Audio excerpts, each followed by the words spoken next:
सतनाम।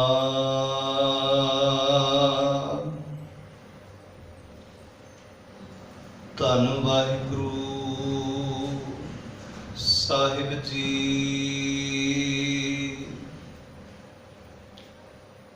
ऐसी मांग गोबिंद ते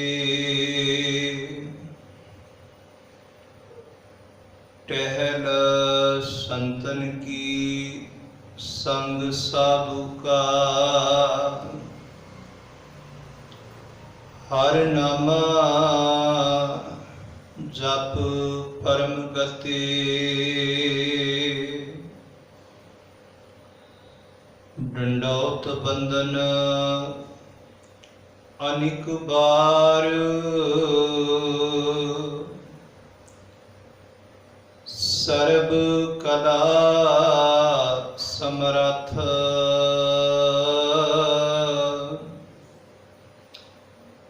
डोलन ते राखो प्रभु नानक दे कर हाथ।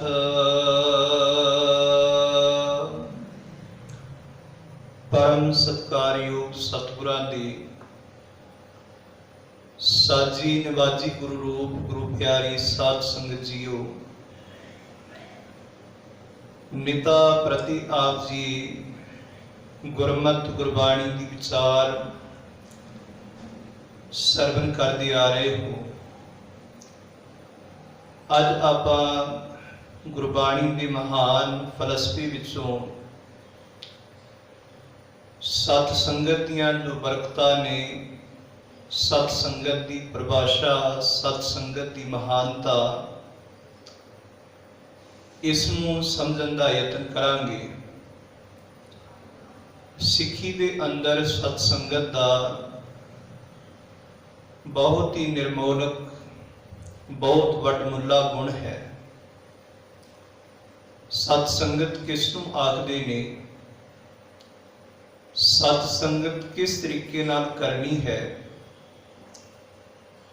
अते सत संगत दियां की बरकतां ने, सत संगत करके किहड़ा बदलाव साडी जिंदगी विच आउंदा है। इन्हां विषयां नूं विचारन दा, समझण दा यतन करांगे। आओ मन बिरतियां नूं इकागर करदियां होइयां गुरु बख्शी गुरु फतेह नाल सन पाओ। सारे आखो जी वाहिगुरु जी का खालसा, वाहिगुरु जी की फतेह। सब तो पहला गुरबाणी की रोशनी अंदर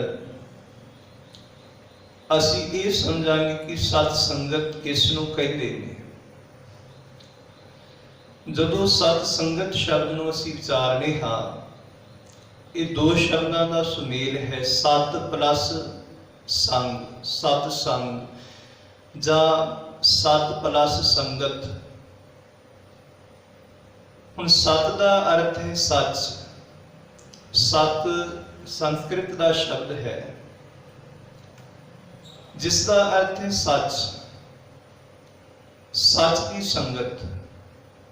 सच कौन है? वो प्रभु सच है,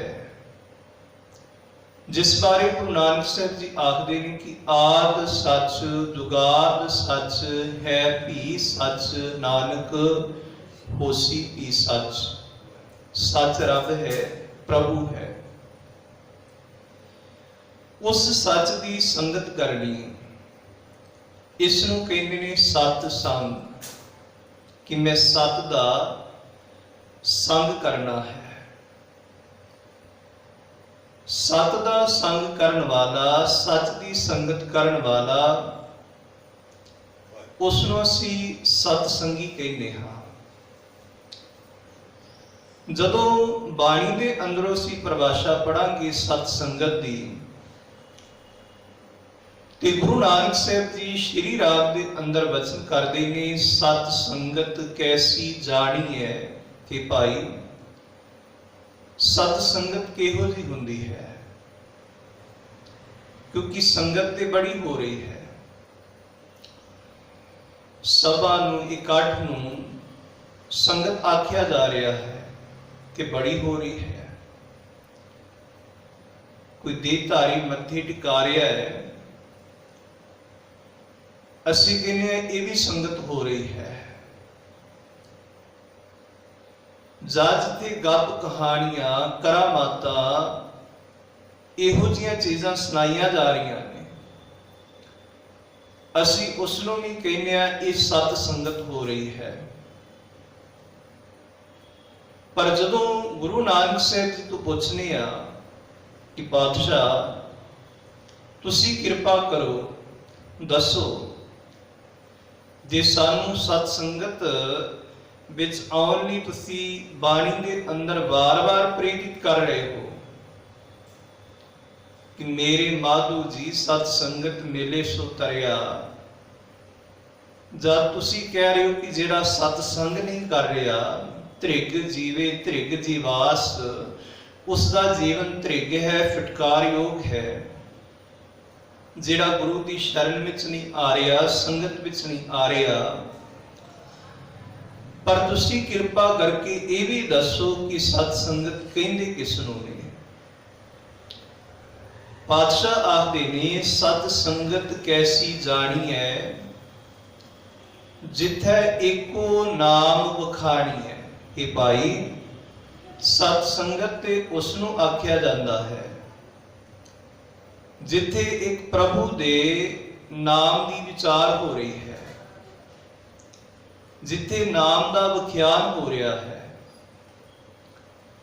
नाम की है हुक्म, एको नाम हुक्म है, नानक सतगुर दिया बुझाए जियो। पाप की जिथे नाम की गल हो रही है, रब्बी हुक्म की गल हो रही है, रब्बी ज्ञान की गल हो रही है, पातशाह कहते हैं वो सत संगत है।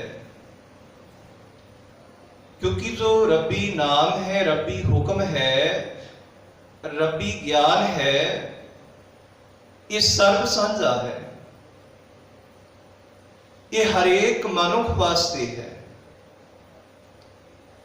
इस करके पातशाह आखते हैं कि सत संगत वो है जिथे रब्बी नाम की विचार हो रही है, रब्बी हुक्म की गल हो रही है, जिहड़ा हुक्म सब लई एक समान है, जिहड़ा नाम सारियां लई एक बराबर है। पातशाह कहते हैं जिस संगत विच उसके नाम की गल हो रही है, हुक्म की गल हो रही है, वो सत संगत है। ते बादशाह कहते ने जिथे नाम की गल हो रही है भाई, हुक्म की गल हो रही है, उस संगत विच जाके जुड़िए, उस संगत विच जाके बैठिए जिथे रब्बी नाम की गल हो रही है। सतगुरु गुरु अमरदास महाराज जी सानू प्रेरित करते हैं। हजूर फरमाते ने तित जाए बहु सत संगति, जिथे हर का हर नाम बिलोइए। कि भाई उस संगत विच जाके बैठो जिथे हरि दे नाम नू रिड़किया जा रहा है। ते पातशाह नाल फिर होर भी कृपा कर दे, सहजे ही हर नाम लेहू हर तत ना खोइए। सत्संगत विच बैठ के टिक के एक मन हो के जो नाम की विचार की जा रही है, नाम नू रिड़किया जा रहा है, शब्द नू समझिया जा रहा है, उहदे तत्त नू पकड़न का यतन करिए, उहदे तत्त नू समझन का यतन करिए। सहजे ही हर नाम लेहू हर तत्त ना खोइए।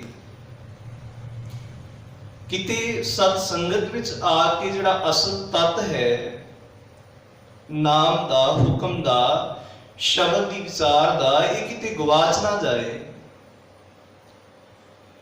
एक जगह बादशाह होर सत्संगत की परिभाषा बयान करदे हुए बादशाह फरमाउंदे ने, सत संगत सतगुरु चट साल है, जित हर गुण सिखा। पातशाह कहते हैं भाई जो गुरु की संगत है ना, ਇਹ ਸਿੱਖ ਲਈ ਪਾਠਸ਼ਾਲਾ ਹੈ। ਗੁਰੂ ਦੀ ਸੰਗਤ ਅੰਦਰ ਵਿਦਿਆਰਥੀ ਬਣ ਕੇ ਆਉਣਾ ਹੈ। ਇਹ ਪਾਠਸ਼ਾਲਾ ਹੈ। ਸਤ ਸੰਗਤ ਕੋਈ ਪੂਜਾ ਦਾ ਕੇਂਦਰ ਨਹੀਂ, ਇਹ ਆਰਤੀ ਕਰਨ ਦਾ ਕੇਂਦਰ ਨਹੀਂ, ਪੂਜਾ ਕਰਨ ਦਾ ਕੇਂਦਰ ਨਹੀਂ। ਸਤ ਸੰਗਤ ਕੇਂਦਰ ਹੈ ਸਿੱਖਣ ਦਾ। ਪਾਤਸ਼ਾਹ ਕਹਿੰਦੇ ਨੇ ਸਤ ਸੰਗਤ ਸਤਿਗੁਰ ਚਟ ਸਾਲ ਹੈ ਜਿਤ ਹਰ ਗੁਣ ਸਿੱਖਾਂ। ਸਿੱਖਣਾ ਕੀ ਹੈ ਇੱਥੇ ਆ ਕੇ?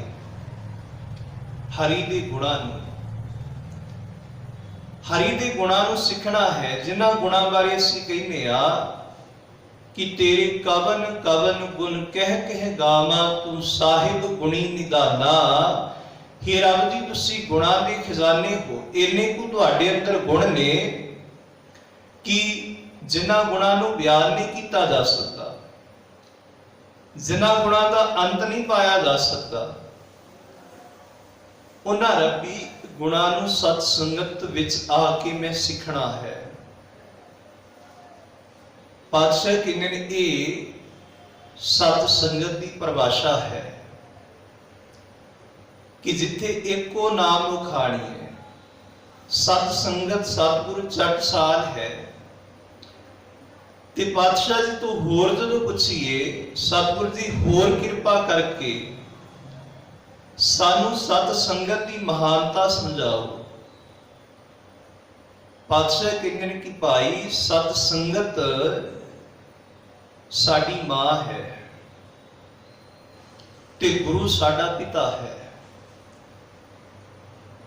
ਸਤ ਸੰਗਤ ਮਾਂ ਦੀ ਨਿਆਈ ਹੈ, ਗੁਰੂ ਪਿਤਾ ਦੀ ਨਿਆਈ ਹੈ।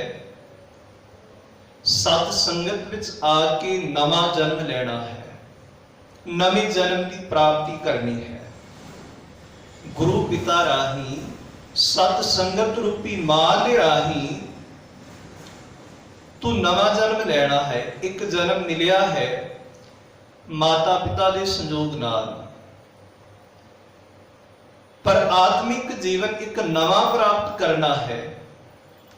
ਉਹ ਗੁਰੂ ਰੂਪੀ ਪਿਤਾ ਅਤੇ ਸਤ ਸੰਗਤ ਰੂਪੀ ਮਾਂ ਦੇ ਸੰਯੋਗ ਦੇ ਨਾਲ ਪਾਤਸ਼ਾਹ ਕਹਿੰਦੇ ਨੇ ਨਵੇਂ ਆਤਮਿਕ ਜੀਵਨ ਦੀ ਪ੍ਰਾਪਤੀ ਕਰਨੀ ਹੈ।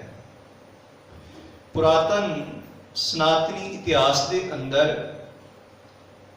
ਸੁਖਦੇਵ ਰਿਸ਼ੀ ਦਾ ਜ਼ਿਕਰ ਆਇਆ ਹੈ, ਜੋ ਬਹੁਤ ਹੀ ਮਹਾਨ ਹੋਇਆ ਹੈ, ਵਿਦਵਾਨ ਹੋਇਆ ਹੈ।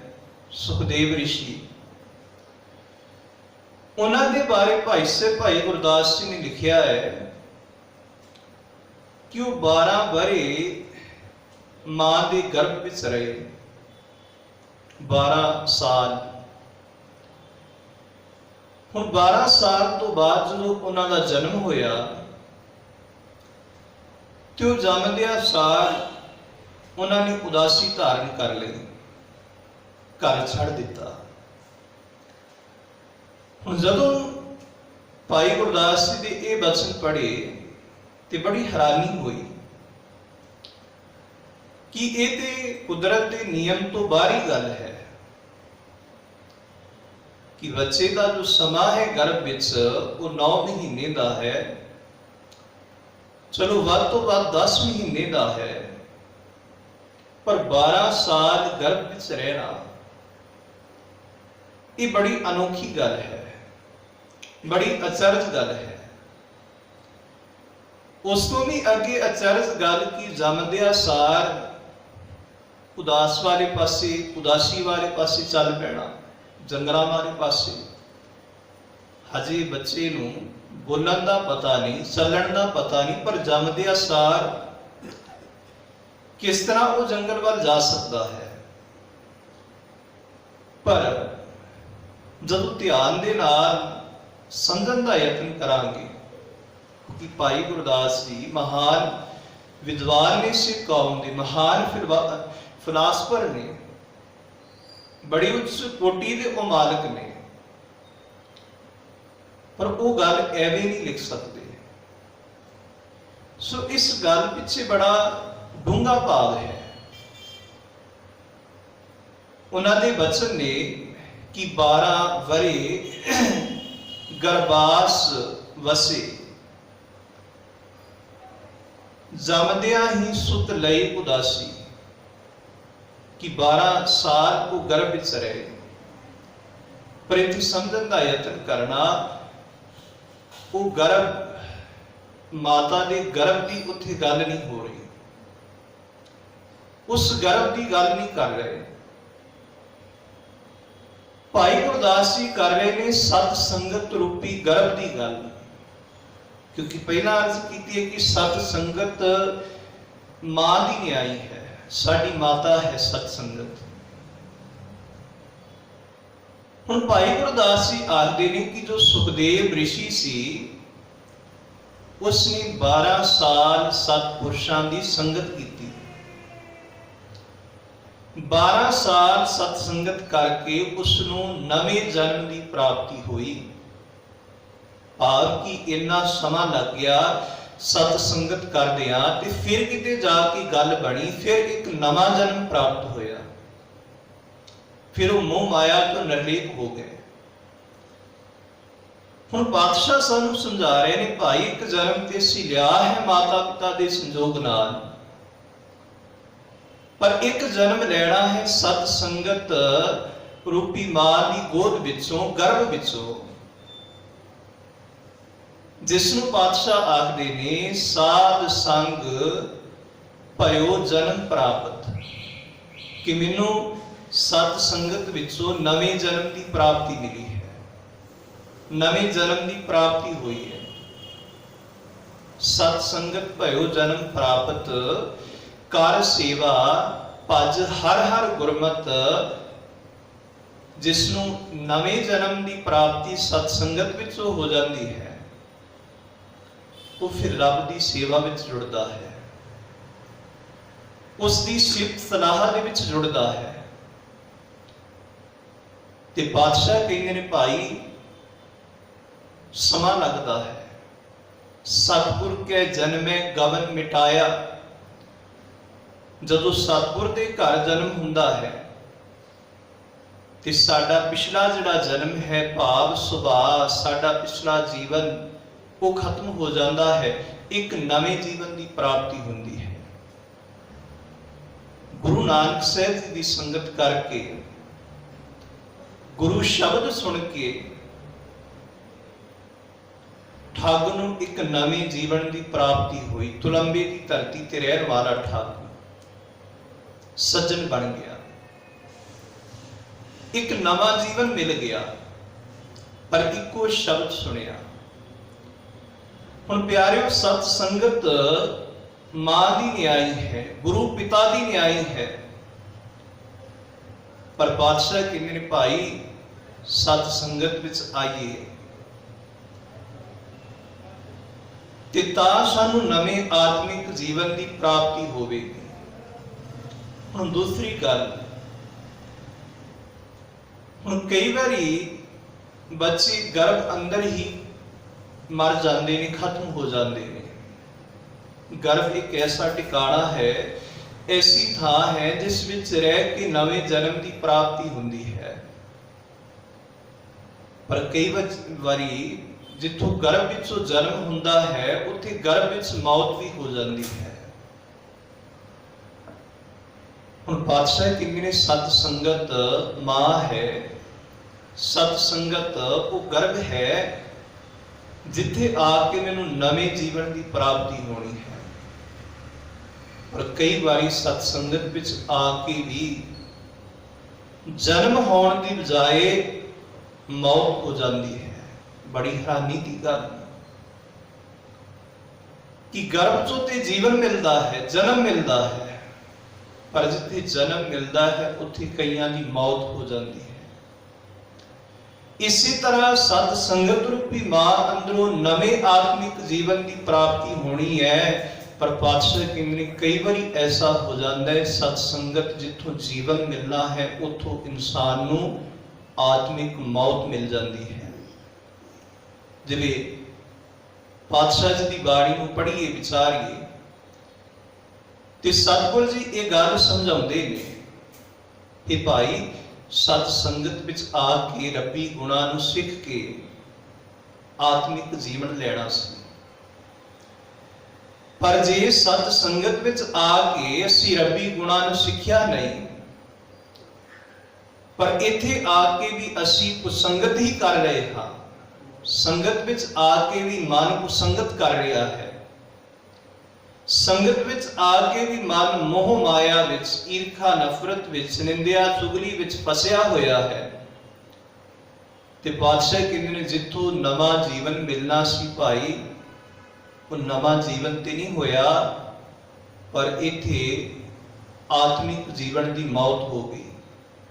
ਤੂੰ ਨਵਾਂ ਜੀਵਨ ਨਹੀਂ ਲੈ ਸਕਿਆ, ਗਰਭ ਵਿੱਚ ਹੀ ਸਤ ਸੰਗਤ ਕਰਦਿਆਂ ਹੋਇਆਂ ਤੂੰ ਆਤਮਿਕ ਮੌਤ ਤੇ ਮਰ ਗਿਆ। ਕਿਉਂ? ਕਿਉਂਕਿ ਰੱਬੀ ਗੁਣਾਂ ਨੂੰ ਸਿੱਖਿਆ ਨਹੀਂ। ਰੱਬੀ ਗੁਣਾਂ ਦੀ ਜਿਹੜੀ ਖੁਰਾਕ ਸੀ ਉਹ ਤੇਰੇ ਆਤਮਿਕ ਜੀਵਨ ਨੂੰ ਮਿਲੀ ਨਹੀਂ, ਨੁਕਸ ਪੈ ਗਿਆ ਕੋਈ। ਪਰ ਸਤ ਸੰਗਤ ਰੂਪੀ ਗਰਭ ਵਿੱਚ, ਇਸ ਸਤ ਸੰਗਤ ਰੂਪੀ ਮਾਂ ਦੀ ਗੋਦ ਅੰਦਰ ਤੇਰੀ ਮੌਤ ਹੋ ਗਈ। ਜਿਵੇਂ ਬਾਬਾ ਫਰੀਦ ਸਾਹਿਬ ਜੀ ਦਾ ਪਾਵਨ ਸ਼ਲੋਕ ਹੈ, ਉਹ ਫਰਮਾਉਂਦੇ ਨੇ ਕਿ ਪਾਣੀ ਦੇ ਨਾਲ ਸੁੱਕੀ ਹੋਈ ਜਿਹੜੀ ਫਸਲ ਹੈ ਹਰੀ ਹੁੰਦੀ ਹੈ, ਪਰ ਆਖਦੇ ਨੇ ਕਿ ਜੇ ਉਸੇ ਫਸਲ ਨੂੰ ਪਾਣੀ ਮਾਰ ਕਰ ਜਾਏ ਤੇ ਪਾਣੀ ਦੀ ਮਾਰੀ ਹੋਈ ਜਿਹੜੀ ਫਸਲ ਹੈ ਉਹ ਦੁਬਾਰਾ ਹਰੀ ਨਹੀਂ ਹੋ ਸਕਦੀ। ਬਾਬਾ ਫਰੀਦ ਸਾਹਿਬ ਆਖਦੇ ਨੇ ਤਤੀ ਤੋਏ ਨਾ ਪਲਵੇ, ਜੇ ਜਲ ਟੁੱਬੀ ਦੇ, ਜੋ ਦੁਹਾਗਣ ਰੱਬ ਦੀ ਚੋਰੀ ਦੀ ਚੋਰੇ। ਹੁਣ ਪਾਣੀ ਨਾਲ ਫਸਲ ਹਰੀ ਹੁੰਦੀ ਹੈ। ਸਤ ਸੰਗਤ ਵਿੱਚ ਆਏ ਹਾਂ, ਇੱਥੇ ਗੁਰੂ ਉਪਦੇਸ਼ ਸੁਣ ਕੇ, ਸੇਵਾ ਕਮਾ ਕੇ, ਸੇਵਾ ਦਾ ਗੁਣ ਸਿੱਖ ਕੇ ਆਤਮਿਕ ਹਰਿਆਵਲ ਅੰਦਰ ਪੈਦਾ ਕਰਨੀ ਸੀ। ਜੀਵਨ ਨੇ ਹਰਿਆ ਭਰਿਆ ਹੋ ਜਾਣਾ ਸੀ, ਆਨੰਦਮਈ ਸੁਖਮਈ ਹੋ ਜਾਣਾ ਸੀ, ਪਰ ਹੋਇਆ ਉਲਟ। ਇੱਥੇ ਪਾਣੀ ਦੀ ਬਹੁਤੀ ਮਾਰ ਸਾਡੇ ਅੰਦਰ ਨੂੰ ਪੈ ਗਈ। ਕਹਿਣ ਤੋਂ ਭਾਵ ਗਿਆਨ ਦਾ ਹੰਕਾਰ ਹੋ ਗਿਆ, ਸੇਵਾ ਦਾ ਹੰਕਾਰ ਹੋ ਗਿਆ, ਦਾਨ ਪੁੰਨ ਦਾ ਹੰਕਾਰ ਹੋ ਗਿਆ ਕਿ ਮੈਂ ਇੰਨੀਆਂ ਬਾਣੀਆਂ ਪੜ੍ਹਨਾ ਵਾ, ਇਸ ਚੀਜ਼ ਦਾ ਹੰਕਾਰ ਹੋ ਗਿਆ। ਹੁਣ ਜਿਸ ਪਾਣੀ ਨੇ ਫਸਲ ਨੂੰ ਹਰਿਆ ਕਰਨਾ ਸੀ, ਉਸ ਪਾਣੀ ਨੇ ਫਸਲ ਨੂੰ ਖਤਮ ਕਰ ਦਿੱਤਾ। ਜਿਸ ਗਿਆਨ ਨੇ, ਸੇਵਾ ਨੇ, ਸ਼ੁਭ ਗੁਣਾਂ ਨੇ ਜ਼ਿੰਦਗੀ ਵਿੱਚ ਹਰਿਆਵਲ ਲੈ ਕੇ ਆਉਣੀ ਸੀ, ਆਨੰਦ ਲੈ ਕੇ ਆਉਣਾ ਸੀ, ਪਰ ਉਹਨਾਂ ਚੀਜ਼ਾਂ ਦਾ ਹੰਕਾਰ ਹੋ ਗਿਆ ਜਿਸ ਨਾਲ ਆਤਮਿਕ ਮੌਤ ਹੋ ਗਈ। ਜੀਵਨ ਨਹੀਂ ਮਿਲਿਆ, ਪਰ ਆਤਮਿਕ ਮੌਤ ਜ਼ਰੂਰ ਹੋ ਗਈ। ਮਾਇਆ ਡਰ ਪਤਹਾਰ ਗੁਰਦੁਆਰੇ ਜਾਵੇ, ਤਾਹਾਂ ਜੋ ਮਾਇਆ ਵਿਆਪੇ ਕਹਾਂ ਠਹਿਰਾਈਏ। ਭਾਈ ਗੁਰਦਾਸ ਸਾਹਿਬ ਜੀ ਕਿ ਮੋਹ ਮਾਇਆ ਦੀ ਕਾਲਕ ਤੋਂ ਬਚਣ ਵਾਸਤੇ ਗੁਰਦੁਆਰੇ ਆਉਣਾ ਹੈ, ਸਤ ਸੰਗਤ ਵਿੱਚ ਆਉਣਾ ਹੈ, ਤਾਂ ਕਿ ਮੈਂ ਮਾਇਆ ਦੀ ਕਾਲਕ ਤੋਂ ਬਚਿਆ ਰਹਾਂ। ਪਰ ਜੇ ਇੱਥੇ ਆ ਕੇ ਵੀ ਮਾਇਆ ਦੀ ਕਾਲਕ ਚੰਬੜ ਗਈ, ਫਿਰ ਹੋਰ ਕੋਈ ਥਾਂ ਨਹੀਂ ਕਿ ਜਿੱਥੇ ਜਾ ਕੇ ਇਹ ਮਾਇਆ ਦੀ ਕਾਲਕ ਧੁੱਪ ਸਕੇ। ਗੁਰੂ ਤੋਂ ਬਿਨਾ ਹੋਰ ਕੋਈ ਤੀਰਥ ਨਹੀਂ ਹੈਗਾ, ਗੁਰ ਸਮਾਨ ਤੀਰਥ ਨਹੀਂ ਕੋਈ। ਸਤ ਸੰਗਤ ਤੋਂ ਬਿਨਾ, ਗੁਰੂ ਤੋਂ ਬਿਨਾ ਪਾਤਸ਼ਾਹ ਕਹਿੰਦੇ ਹੋਰ ਤੇ ਜਗ੍ਹਾ ਹੀ ਨਹੀਂ, ਫਿਰ ਜਾਵਾਂਗੇ ਕਿੱਥੇ? ਸੰਸਾਰ ਵਿੱਚ ਮੋਹ ਮਾਇਆ ਹੈ, ਮਾਇਆ ਦੀ ਕਾਲਕ ਹੈ, ਅਵਗੁਣ ਨੇ, ਬੁਰਾਈਆਂ ਨੇ, ਪਰ ਅਸੀਂ ਬਚਨ ਵਾਸਤੇ ਤੇ ਗੁਰੂ ਕੋਲ ਆਉਂਦੇ ਹਾਂ, ਆਤਮਿਕ ਸ਼ਾਂਤੀ ਵਾਸਤੇ, ਆਤਮਿਕ ਆਨੰਦ ਵਾਸਤੇ। ਪਰ ਜੇ ਇੱਥੇ ਆ ਕੇ ਵੀ ਜਿਹੜਾ ਮਨ ਹੈ ਉਹ ਬੁਰਾਈਆਂ ਵਿੱਚ, ਮੋਹ ਮਾਇਆ ਵਿੱਚ ਫਸ ਗਿਆ, ਨਫ਼ਰਤ ਵਿੱਚ ਫਸ ਗਿਆ, ਤੇ ਫਿਰ ਕਿੱਥੋਂ ਜਾ ਕੇ ਸ਼ਾਂਤੀ ਮਿਲੇਗੀ? ਉਹ ਕਿਹੜੀ ਥਾਂ ਹੈ ਹੋਰ ਜਿੱਥੇ ਜਾ ਕੇ ਫਿਰ ਅੰਦਰ ਨਿਰਮਲ ਤੇ ਪਵਿੱਤਰ ਹੋਵੇਗਾ? इस करके पातशाह आखदे ने कि भाई सत संगत साडी मां है, गुरु साडा पिता है। जिथे नवे जीवन की प्राप्ति मैं करनी है, यह है सत संगत की परिभाषा। सत संगत किसनों कहते हैं? हुण इस तो अगे कि सत संगत दीयां बरकतां की ने, पहला विचारिया सत संगत की परिभाषा। इस तो बाद हुण असीं विचार रहे हैं कि सत संगत दीयां बरकतां, सत संगत की महानता, सत संगत दीयां वडियाइयां की ने। इन्हां बरकतां नूं असीं बाणी दे विचों विचारांगे, समझांगे, क्योंकि सिੱਖੀ फलसफे अंदर सत संगत की बड़ी महानता है। इस तो पहला बरकतां गिणन तो पहला, विचारण तो पहला एक नाल होर समझण दा यतन करिए कि सत संगत करनी किवें है, किवें सत संगत करनी है। क्योंकि बड़ा वड्डा साडा भुलेखा है सत संगत करन बारे। गुरु पातशाह जी की बाणी अंदर एक पावन श्लोक है। सतगुर कहते ने कि शरीर करके जे असीं गुरु के नेड़े होइए, इसनूं संगत करना नहीं कहते। जे शरीर करके गुरु तो दूर होइए, जे असीं इह वी नहीं आख सकते कि मैनूं संगत की प्राप्ति नहीं हुई, ते जे शरीर करके गुरु के नेड़े आ गया, ये नहीं कह सकते कि मैनूं संगत प्राप्त हो गई है। पातशाह कहते शरीर का विषय तो है ही नहीं। सत संगत करना शरीर का विषय नहीं। ना साडा गुरु शरीर है ते ना सिख शरीर है। इत्थे जो सुमेल है ना, वो बड़ा गहरा है, बड़ा बरीक नुकता है। इत्थे सुमेल है शब्द गुरु सुरत धुन चेला। इत्थे सुरत नूं चेला बनाउणा है। हुण पातशाह आखदे ने गुर सभा एव ना पाइए, ना नेड़े न दूर। ये भाई इसनूं गुरु सभा नहीं आखदे, सत संगत विच आउणा नहीं आखदे कि मैं गुरु की शरण विच आ गया ते मैनूं संगत मिल गई है। नहीं, नानक सतगुरु तां मिले जां मन रहे हदूर। पातशाह कहंदे ने इत्थे गल मन दी है कि मन गुरु के नेड़े होया है कि नहीं। मन किन्ना को गुरु के नेड़े है। जे मन गुरु के नेड़े है तो संगत हो रही है। प्यारे, जे मन गुरु के नेड़े नहीं, शरीर गुरु के नेड़े है, तो फिर असीं घर विच बैठे हो भी गुरु तो कोहां दूर हाँ, बड़े दूर हाँ। नानक हुक्म ना मन्नई तां घर ही अंदर दूर। असीं शरीर करके नेड़े होने के बावजूद भी गुरु तो दूर हाँ, क्योंकि साडा मन हाजिर नहीं हैगा। संगत करनी है साडी मन ने, संगत करनी है साडी सुरत ने। ते प्यारिओ, शरीर की हाजरी हुंदी है पर मन की हजूरी हुंदी है, सुरत की हजूरी। इत्थे सत संगत करन दी मैं जाच गुरु कोल आके सीखनी है, पर यह सत संगत ते मैं सब थावां ते करनी है, सारियां थावां ते। बड़ी कमाल की गल, असीं गुरुद्वारे विच आउणा इसनूं सत संगत समझने हाँ, पर पातशाह कहंदे ने नहीं, इसनूं संगत नहीं, इत्थे संगत करन दा गुण सीखना है, पर संगत ते सब थावां ते करनी है। पातशाह किवें करनी है सानू समझ नहीं।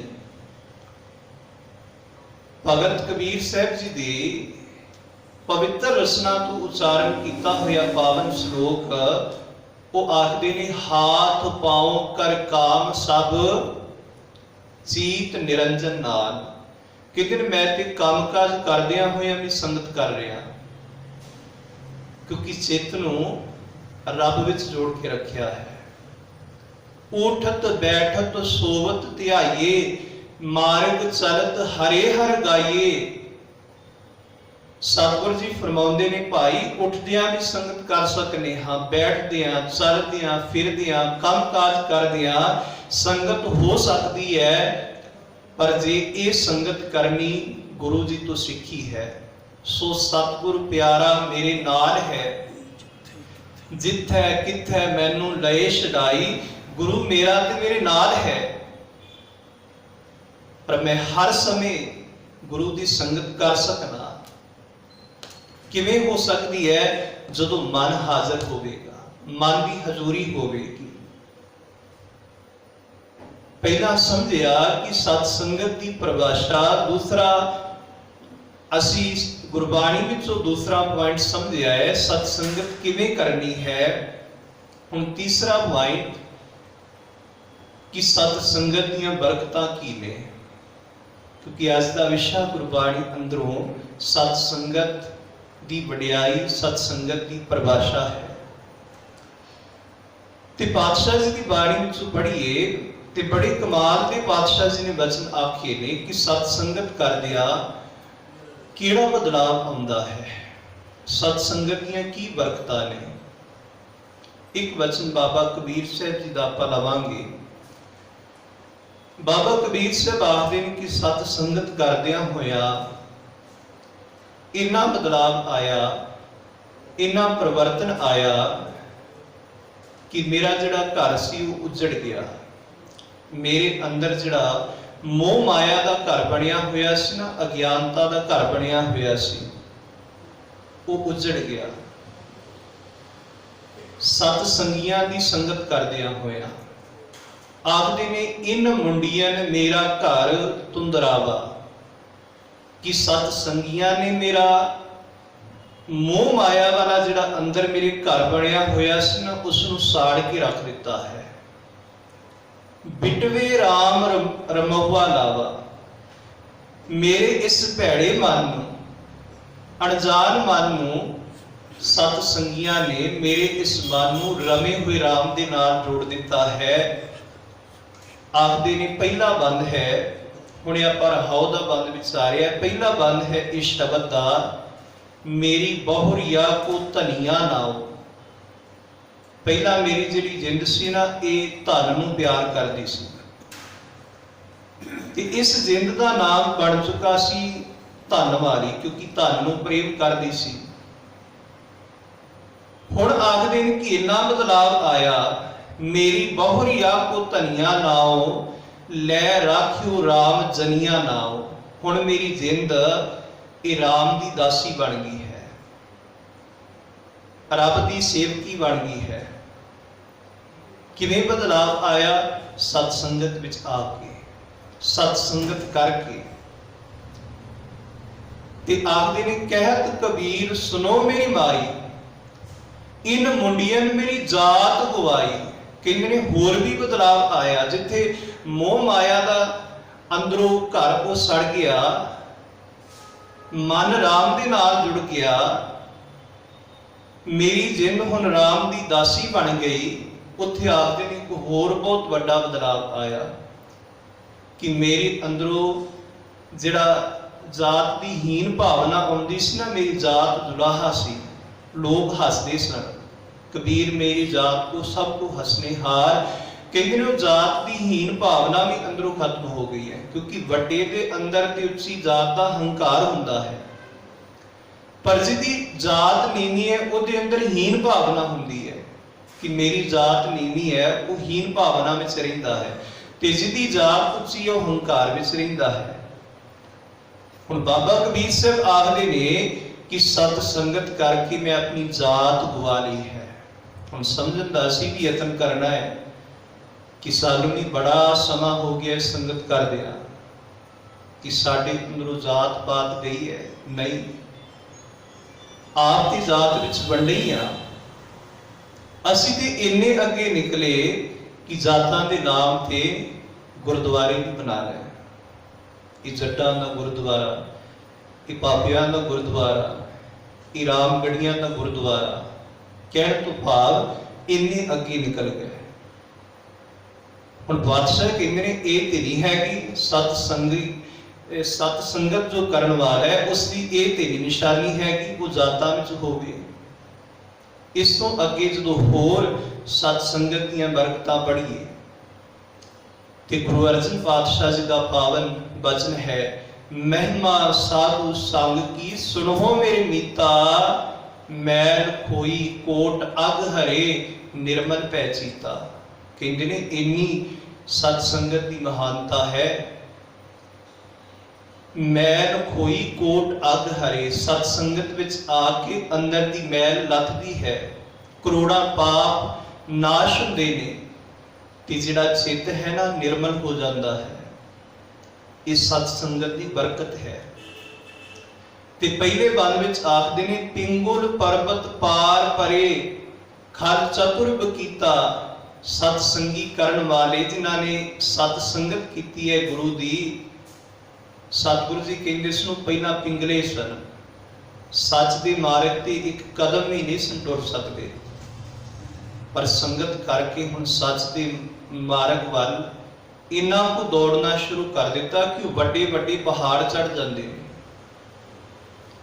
सज्जन ठाकुर जिसका पहला जिक्र किया है, एक कदम भी उस सच वाले पासे धर्म वाले पासे नहीं सी पुट रहा, पर जो गुरु की संगत हो गई ऐसा बदलाव आया, वो लोगों को मारन वाला, खत्म करने वाला, खून पीन वाला, इन्ना बदलाव आया कि धर्म का प्रचारक बन गया, धर्म का प्रचारक बन गया, धर्म दीयां गल्लां हुण जाके करदा है, दसदा है, इन्ना बदलाव आ गया। सत संगत कीतिया पिंगुल पर्वत पार परे खल चतुर्भ कीता, इत्थे मूर्ख आके सियाणे बनदे ने। सत संगत विच जो असी अज्ञानता विच फसे हुए हाँ, भरमा विच फसे हुए हाँ, पखंड विच फसे हुए हाँ, मूर्खा वाला जीवन जिउ रहे हाँ, ते पातशाह कहंदे ने सत संगत विच आके सियाणी बणीदा है, सूझवान हो जीदा है। अंदुले तिरभावन सुझिया गुर भेट पुनीता। पहला मोह माया विच फस के आत्मिक तौर पर अन्ने बने हुए सा, पर बादशाह कि मेरे सत संगत करने वाले उन्होंने तिना भवनों में व्यापक रब नजर आता है। तिरभवन सूझिया, तिना भवनों की सूझी हो जाती है। ते भगत रविदास साहब जी सत संगत की परिभाषा देंदियां हुए आखदे ने, तुम चंदन हम अरिंड बापुरे, संग तुम्हारे बासा, नीच रूप ते ऊंच पाए हैं, गंध सुगंध निवासा। कि रब जी तुसी चंदन दी न्याई हो, असी अरिंड एक माड़ा जिहा रुख है उहदे वर्गे हाँ, पर जदों तू तुहाडी संगत कीती है असी भी उच्चे हो गए हाँ। ते आखदे ने, माधो सत संगत शरण तुम्हारी, हम अवगुण तुम उपकारी, तुम मकतूल सपेद सपियन, हम बपरे जस कीरा, सत संगत मिल रही माधो जैसे मधुर मखीरा। भगत रविदास से आखदे ने, मैं ते सत संगत दे नाल जुड़ के रहना जिवें शहद दीयां मक्खियां शहद नाल जुड़ के रहिंदियां ने, क्योंकि सत संगत विचों ही नवें जीवन की प्राप्ति हुंदी है। सो होर भी पातशाह जी ने बड़ियां सत संगत दीयां बरकतां गलाइयां ने। मेरे माधो दी सत संगत मिले सो तरिया, बिसर गई सब तात पराई, जाते साथ संगत मोहि पाई, नाम को बैरी नहीं बिगाना, सगन संग हमको बन आई। प्यारियो, ये भी सत संगत की बरकत है कि साडे अंदरों ईर्खा नफरत खत्म हो गए, सगल जमाती असी समझ सकिए कि एक पिता एक कसके हम बारिक। ते अखीर विच फिर भाई गुरदास जी ने बड़ी कमाल की, कहते ने गुरसिख दा जो साथ संगत के नाल रिश्ता है ना, हम रिश्ते ते बड़े ने, एम तीन रिश्ते ने। एक दादका परिवार का रिश्ता, एक नानके परिवार का रिश्ता, ते एक सौरे परिवार का रिश्ता। ये तीन रिश्ते बड़े नेड़ के रिश्ते हुंदे ने, पर आखदे ने गुरसिख का जो साथ संगत के नाल रिश्ता है ना, वो सब तो नेड़ का रिश्ता है, ये रूहानीत का रिश्ता है, धर्म का रिश्ता है, परमार्थ का रिश्ता है, जिसनों पातशाह बाणी अंदर आखदे ने, सज्जन मिलै सज्जना जिन सतगुरु नाल प्यार, कि ऐसा रिश्ता है। भाई साहब भाई गुरदास साहब जी वचन करते ने, उन्होंने 100 नंबर कवित है, कहते ने, नहीं ददसार पित पितामा पर पितामा, सुजन कुटुंब सुत बाधव न भराता है। नहीं ननसार माता पर माता बिरद पर माता, मामू मामी मासी ओ मोसा बिदत विख्याता है। आखदे ने, नहीं ससुरार सास ससुरा सारों को सारी, बिरती सुर में जाचिक ना दाता है। आखदे ने, असन बसन धन धाम काहू मैं ना देखियो, जैसा गुरसिख साध संगत को नाता है। कहने रिश्ते ते बड़े ने, पर जिहड़ा सिख दा गुरु दी संगत नाल रिश्ता है ना, होर रिश्ते तार नहीं सकते सानू भवसागर तो, रिश्ते डोब ते सकते ने, पर पातशाह कहते ने, ये जिहड़ा रिश्ता है गुरु दे सिख दा गुरु दी संगत नाल, ये रिश्ता ऐसा है, ये रिश्ता डुबदियां होइयां नूं तार दिंदा है। मेरे माधो जी सत संगत मिले सो धरिया, ये रिश्ता इस लोक ते परलोक विच निभण वाला है। सो गुरु साहब किरपा करन, सत्संगत की महान वडियाई साडे सबना दे हिरदियां विच वसे, ताकि हो सकन ये लोक सुखीए परलोक सुहेले, नानक हर प्रभ आपके मेले। कल आपां कल दी दीवान अंदर जो 6 जून 1984 का साका है, सिख धर्म के अंदर तीसरा घलूकारा जो वापरिया, उस ते आपां संपूर्ण कल दी दीवान विच विचार करांगे। उस तो अगला 6 तरीक नूं 6वें पातशाह जी का भी प्रकाश पुरब आ रहा है। सो 6 तरीक नूं सतगुरां दे जीवन उत्ते आपां गुरमत विचारां करांगे। कोई भुल चुक दी खिमा अदब सत्कार नाल आखो जी। वाहिगुरू जी का खालसा, वाहिगुरू जी की फतेह।